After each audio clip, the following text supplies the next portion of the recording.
ओम शांति। ओम शांति। आज 24 मई 2025 आज की साकार मुरली के अनमोल मधुर महावाक्य सुनेंगे। मीठे मीठे बाबा के मीठे बच्चे, अमृत वेले अपने दूसरे सब संकल्पों को, अमृत वेले अपने दूसरे सब संकल्पों को लॉकअप बंद कर एक बाप को प्यार से याद करो। बाप से मीठी मीठी रूह रिहान करो। बाप से मीठी मीठी रूह रिहान करो। आज की मुरली का प्रश्न है, तुम बच्चों की हर बात में अर्थ है, अर्थ सहित शब्द कौन बोल सकता है? उत्तर है, बाबा कहते जो देही अभिमानी है वही हर बोल अर्थ सहित बोल सकता है। जो देही अभिमानी है, बाप तुम्हें संगम पर जो भी सिखलाते हैं वह अर्थ सहित है। देह अभिमान में आकर मनुष्य जो कुछ बोलते हैं वह सब अर्थ के बिना अनर्थ है। उससे कोई फल नहीं निकलता, फायदा नहीं होता। गीत है, नैनहीन को राह दिखाओ प्रभु। ओम शांति। बाबा कहते ये सब गीत आदि है भक्ति मार्ग के, तुम्हारे लिए गीतों की दरकार नहीं है। कोई तकलीफ की बात नहीं, तुम्हारे लिए गीतों की दरकार नहीं, कोई तकलीफ की बात नहीं। भक्ति मार्ग में तो तकलीफ बहुत है। कितनी रस्म रिवाज चलती है, ब्राह्मण खिलाना, ये करना, तीर्थ आदि पर बहुत कुछ करना होता है। यहाँ आकर सब तकलीफों से छुड़ा देते हैं। यहाँ आकर सब तकलीफों से छुड़ा देते हैं। बाबा कहते इसमें कुछ भी करना नहीं है। मुख से शिव शिव नहीं बोलना है। यह कायदे मुजीब नहीं है। इनसे कोई फल नहीं मिलेगा। बाप कहते ये अंदर में समझना है, मैं आत्मा हूँ, मैं आत्मा हूँ। बाप ने कहा हमको याद करो। अंतर्मुखी हो, बाप को ही याद करना है। अंतर्मुखी हो, बाप को ही याद करना है। तो बाप प्रतिज्ञा करते तुम्हारे पाप भस्म हो जाएंगे। यह है योग अग्नि, जिससे तुम्हारे विकर्म विनाश हो जाएंगे, फिर तुम वापस चले जाएंगे। हिस्ट्री रिपीट होती है। यह सब अपने साथ बातें करने की युक्तियां हैं। अपने साथ रूह रिहान करते रहो। बाप कहते हैं मैं कल्प कल्प तुमको यह युक्ति बताता हूँ, ये भी जानते हैं। धीरे धीरे ये झाड़ वृद्धि को पाएगा। माया का तूफान भी इस समय है, जबकि मैं आकर तुम बच्चों को माया के बंधन से छुड़ाता हूँ। बाबा कहते मैं आकर तुम बच्चों को माया के बंधन से छुड़ाता हूँ। सतयुग में कोई बंधन होता नहीं। यह पुरुषोत्तम युग भी अभी तुमको अर्थ सहित बुद्धि में है। यहाँ हर बात अर्थ सहित ही है।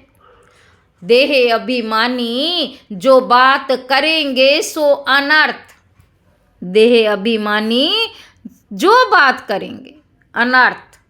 देही अभिमानी जो बात करेंगे अर्थ सहित करेंगे, उनसे फल निकलेगा। अब भक्ति मार्ग में कितनी डिफिकल्टी होती है। समझते हैं तीर्थ यात्रा करना, यह करना, ये सब भगवान के पास पहुंचने के रास्ते हैं। परंतु बच्चों ने अब समझा है वापिस कोई एक भी जा नहीं सकता। पहले नंबर में जो विश्व के मालिक लक्ष्मी नारायण थे, उनके ही 84 जन्म बता देते हैं, तो फिर और कोई छूट कैसे सकता है। बाबा कहते सब चक्र में आते हैं तो श्री कृष्ण के लिए कैसे कहेंगे कि वे सदैव कायम है ही है। हाँ, कृष्ण का नाम रूप तो चला गया, बाकी आत्मा तो है ही किस ना किस रूप में। ये सब बातें बच्चों को बाप ने आकर समझाई है। आत्मा तो है ही किस ना किस रूप में। ये सब बातें बच्चों को बाप ने आकर समझाई है। ये पढ़ाई है। स्टूडेंट लाइफ में ध्यान देना, रोजाना टाइम मुकर्रर कर दो। अपना चार्ट लिखने का व्यापारी लोगों को बहुत बंधन रहता, नौकरी करने वालों पर बंधन नहीं रहता। वह तो अपना काम पूरा किया खल्लास। व्यापारियों के पास तो कभी ग्राहक आए तो सप्लाई करना पड़े। बुद्धि योग बाहर चला जाता है तो कोशिश कर समय निकालना चाहिए।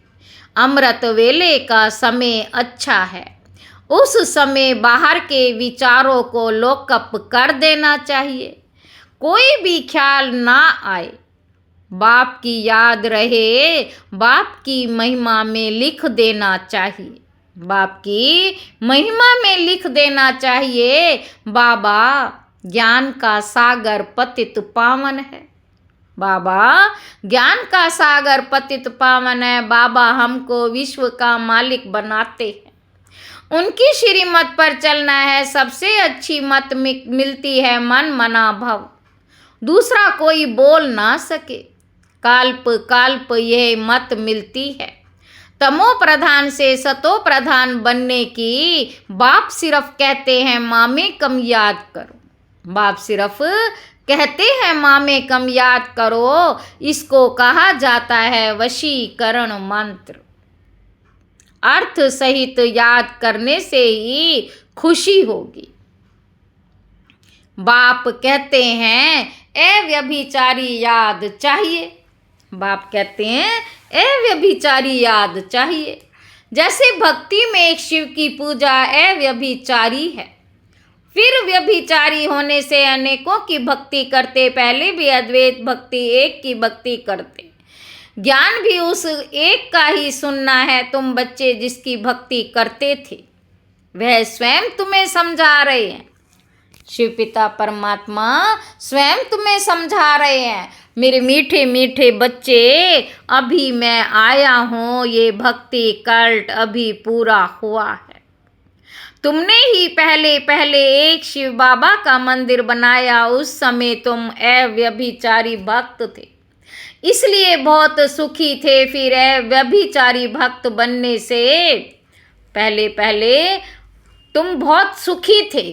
अव्यभिचारी भक्ति थी। फिर व्यभिचारी भक्त बनने से द्वैत में आ गए, तब थोड़ा दुख होता। एक बाप तो सबको सुख देने वाला है ना। बाप कहते हैं मैं आकर तुम बच्चों को मंत्र देता, मंत्र भी एक का ही सुनो। यहाँ देहधारी कोई भी नहीं, यहाँ तुम आते ही हो बाप दादा के पास। आते ही हो बाप दादा के पास। शिव बाबा से ऊंच कोई है नहीं। याद भी सब उसको करते। भारत ही स्वर्ग था, लक्ष्मी नारायण का राज्य था। उनको ऐसा किसने बनाया जिसकी तुम पूजा करते हो? किसको पता नहीं महालक्ष्मी कौन है? किसी को पता ही नहीं कि महालक्ष्मी कौन है। महालक्ष्मी आगे जन्म कौन सा था तुम बच्चे जानते हो? बाबा कहते तुम बच्चे जानते हो, वह है जगत अम्बा। तुम सब माताएं हो, वंदे मातरम। सारे जगत पर तुम अपना दाव जमाती हो। भारत माता कोई एक का नाम नहीं, तुम सब शिव से शक्ति लेते हो। भारत माता कोई एक का नाम नहीं है, तुम सब शिव से शक्ति लेती हो। योग बल से शक्ति लेने से माया इंटरफेयर करती है। युद्ध में कोई अंगूरी लाते हैं तो बहादुर हो लड़ना चाहिए। युद्ध में कोई अंगूरी लगाते हैं तो बहादुर हो लड़ना चाहिए, ऐसे नहीं कोई ने अंगूरी लगाई और तुम फंस पड़ो। यह है ही माया की युद्ध, बाकी कोई कौरव और पांडवों की युद्ध है ही नहीं। उनकी तो आपस में युद्ध है। मनुष्य जब लड़ते तो 1-2 गज जमीन के लिए गला काट देते। बाप आकर समझाते हैं ये सब ड्रामा बना हुआ है, राम राज्य रावण राज्य। अभी तुम बच्चों को यह ज्ञान है कि हम राम राज्य में जाएंगे, वहां अथाह सुख है, नाम ही है सुख धाम। वहां दुख का नाम निशान नहीं होता। अब बाप आए हैं ऐसी रजाई देने, तो बच्चों को कितना पुरुषार्थ करना चाहिए। घड़ी घड़ी कहता हूँ बच्चे थको मत, शिव बाबा को याद करो, करते रहो। वह भी बिंदी है, हम आत्मा भी बिंदी हैं। यहाँ पाठ बजाने आए हैं, अब पाठ पूरा हुआ। बाप कहते मुझे याद करो तो वे कर्म विनाश होंगे। विकर्म आत्मा पर ही चढ़ते हैं ना, शरीर तो यहाँ खत्म हो जाएंगे। बाबा कहते कोई मनुष्य कोई पाप कर्म करते हैं तो अपने शरीर को ही खत्म कर देते, परंतु इससे कोई पाप उतरता नहीं। पाप आत्मा कहा जाता है, साधु संत आदि तो कह देते आत्मा निर्लेप है, आत्मा सो परमात्मा। अनेक मतें हैं, अभी तुमको एक श्रीमत मिलती है। बाप ने तुम्हें ज्ञान का तीसरा नेत्र दिया, आत्मा ही सब कुछ जानती है। आगे ईश्वर के बारे में कुछ नहीं जानते थे, सृष्टि चक्र कैसे फिरता, आत्मा कितनी छोटी है। पहले पहले आत्मा का रियलाइजेशन कराते, आत्मा बहुत सूक्ष्म है, उनका साक्षात्कार होता। वह सब है भक्ति मार्ग की बातें, ज्ञान की बातें बाप ही समझाते हैं। वह भी भ्रुकुटी के बीच में आकर बैठते हैं, बाजू में। यह भी झट समझ लेते ये सब है नई बातें जो बाप ही बैठकर समझाते हैं। ये पक्का याद कर लो, भूलो नहीं। बाप को जितना याद करेंगे उतना वे कर्म विनाश होंगे। विकर्म विनाश होने पर ही आधार है तुम्हारे भविष्य का। तुम बच्चों के साथ साथ भारत खंड भी सबसे सौभाग्यशाली है। इन जैसा सौभाग्यशाली दूसरा कोई खंड नहीं। यहाँ बाप आते हैं, भारत ही हेवन था जिसको गार्डन ऑफ अल्लाह कहते। तुम जानते हो बाप फिर से भारत को फूलों का बगीचा बना रहे हैं। हम पढ़ते ही हैं वहाँ जाने के लिए, साक्षात्कार भी करते। ये भी जानते हैं कि वहाँ महाभारत लड़ाई है। यह वही महाभारत लड़ाई है, जानते हैं। फिर ऐसी लड़ाई कभी लगती नहीं। तुम बच्चों के लिए दुनिया भी जरूर चाहिए। बाबा कहते नई दुनिया थी ना, भारत स्वर्ग था। 5000 वर्ष हुए, लाखों वर्ष की बात ही नहीं। लाखों वर्ष होते मनुष्य अनगणित हो जाएं। यह भी कोई की बुद्धि में नहीं बैठता कि इतना हो कैसे सकता, जबकि इतनी आदमशुमारी नहीं है। बाबा कहते अभी तुम समझते हो, आज से 5000 वर्ष पहले हम विश्व पर राज्य करते थे और कोई खंड नहीं था। वह होते हैं बाद में। तुम बच्चों की बुद्धि में ये सब बातें और किसी की बुद्धि में बिल्कुल नहीं। थोड़ा भी इशारा दो तो समझ जाए बात तो बरोबर है। हमारे पहले जरूर कोई धर्म था। अभी तुम समझा सकते हो कि एक अनादि सनातन देवी देवता धर्म था। एक आदि सनातन देवी देवता धर्म था, वह प्राय लोप हो गया। कोई अपने को देवता धर्म के कह नहीं सकते, समझते ही नहीं कि हम आदि सनातन देवी देवता धर्म के थे। फिर वह धर्म कहाँ गया? बाबा पूछ रहे हैं। हिंदू धर्म कहाँ से आया? कोई का भी इन बातों में चिंतन नहीं चलता। ज्ञान का सागर, ज्ञान की अथॉरिटी तो जरूर आकर ज्ञान सुनाएगा। ज्ञान की अथॉरिटी, ज्ञान का सागर। तू जरूर आकर ज्ञान सुनाया होगा, ज्ञान से ही सदगति होती, इसमें प्रेरणा की बात ही नहीं। बाप कहते जैसे अब आए हैं वैसे कल्प कल्प आता हूं। कल्प बाद भी आकर फिर सब बच्चों से मिलेंगे। तुम भी ऐसे चक्र लगाते हो, राज्य लेते हो फिर गंवाते हो। ये बेहद का नाटक है, तुम सभी एक्टर्स हो। ये बेहद का नाटक है, तुम सभी एक्टर्स हो। आत्मा एक्टर होकर क्रिएटर, डायरेक्टर, मुख्य एक्टर को ना जाने तो वह क्या काम की। आत्मा एक्टर होकर क्रिएटर, डायरेक्टर, मुख्य एक्टर को ना जाने तो वह क्या काम की। बाबा कहते तुम बच्चे जानते हो कैसे आत्मा शरीर धारण करती और पाठ बजाती। अब फिर वापस जाना है, अब इस पुरानी दुनिया का अंत है। कितनी सहज बात। बाबा कहते तुम बच्चे ही जानते हो बाप कैसे गुप्त बैठे। गोदरी में करतार देखा, गोदरी में करतार देखा। अब देखा कहे या जाना कहे बात एक ही है। देखा कहें या जाना कहें बात तो एक ही है। आत्मा देख सकते हैं परंतु उससे कोई फायदा नहीं, कोई को समझ में आ ना सके। नोंदा भक्ति में बहुत साक्षात्कार करते। आगे तुम बच्चे भी कितने साक्षात्कार करते थे। बहुत प्रोग्राम आते थे, फिर पिछाड़ी में ये खेल पाल तुम देखेंगे, पिछाड़ी में खेल पाल तुम देखेंगे। अब तो बाप कहते पढ़ कर होशियार हो जाओ। अगर नहीं पढ़ेंगे तो फिर जब रिजल्ट निकलेगी तो मुंह नीचे हो जाएगा। फिर समझेंगे हमने कितना समय वेस्ट किया। जितना जितना बाप की याद में रहेंगे, याद के बल से पाप मिट जाएंगे।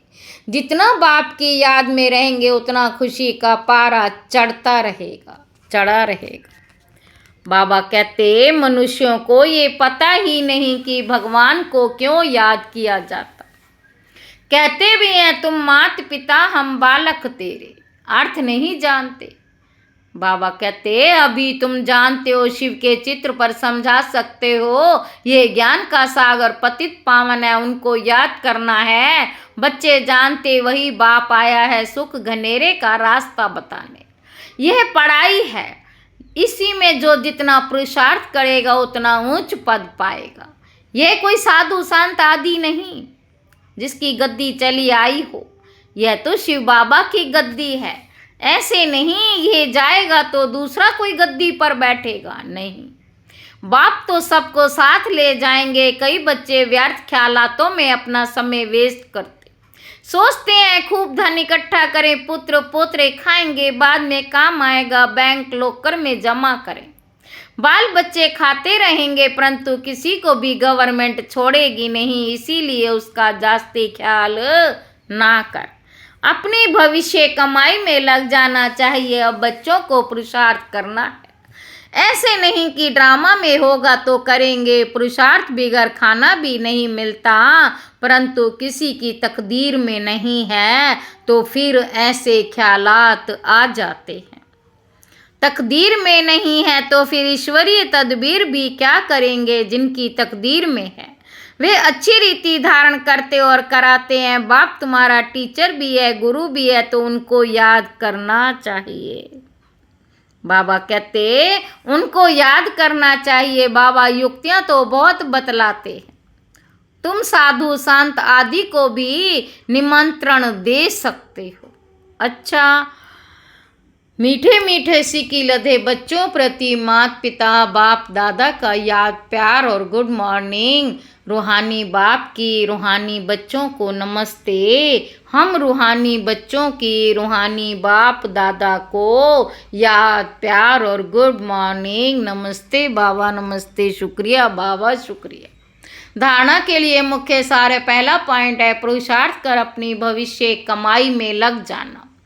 ड्रामा में होगा तो कर लेंगे यह कहकर पुरुषार्थहीन नहीं बनना है। दूसरा पॉइंट है सारे दिन में जो भी पाप होते या किसी को दुख देते तो नोट करना। सच्चाई से बाप को सुनाना है, साफ दिल बन एक बाप की याद से सब हिसाब चुकतू कर। वरदान है ताज और तख्त को सदा कायम रखने वाले निरंतर स्वते योगी भव। वर्तमान समय बाप द्वारा सभी बच्चों को ताज और तख्त मिलता, अभी का ये ताज तख्त अनेक जन्मों के लिए ताज तख्त प्राप्त कराता है। विश्व कल्याण की जिम्मेवारी का ताज बाप दादा का दिल तख्त सदा कायम रहे तो निरंतर स्वते योगी बन जाएंगे। उन्हें किसी भी प्रकार की मेहनत करने की बात ही नहीं, क्योंकि एक तो संबंध समीप का है, दूसरा प्राप्ति अखुट है। जहाँ प्राप्ति होती है वहाँ स्वते याद होती है। स्लोगन है प्लेन बुद्धि से प्लान को प्रैक्टिकल में लाओ तो सफलता समाई हुई है। अव्यक्त इशारे रूहानी रॉयल्टी और प्योरिटी की पर्सनैलिटी धारण करो। दुख अशांति की उत्पत्ति है पवित्रता से होती, जहाँ है पवित्रता नहीं वहाँ दुख अशांति कहाँ से आई। आप सब पतित पावन बच्चे मास्टर पतित पावन हो, तो जो औरों को पतित से पावन बनाने वाले हैं वह स्वयं तो पावन होंगे ही। ऐसी पावन पवित्र आत्माओं के पास सुख और शांति स्वते ही है। सबसे बड़े ते बड़ी महानता है, सबसे बड़े ते बड़ी महानता है ही पावन बनना। आज भी इसी महानता के आगे सिर झुकाते हैं, आज भी इसी महानता के आगे सभी सिर झुकाते हैं। अच्छा, ओम शांति।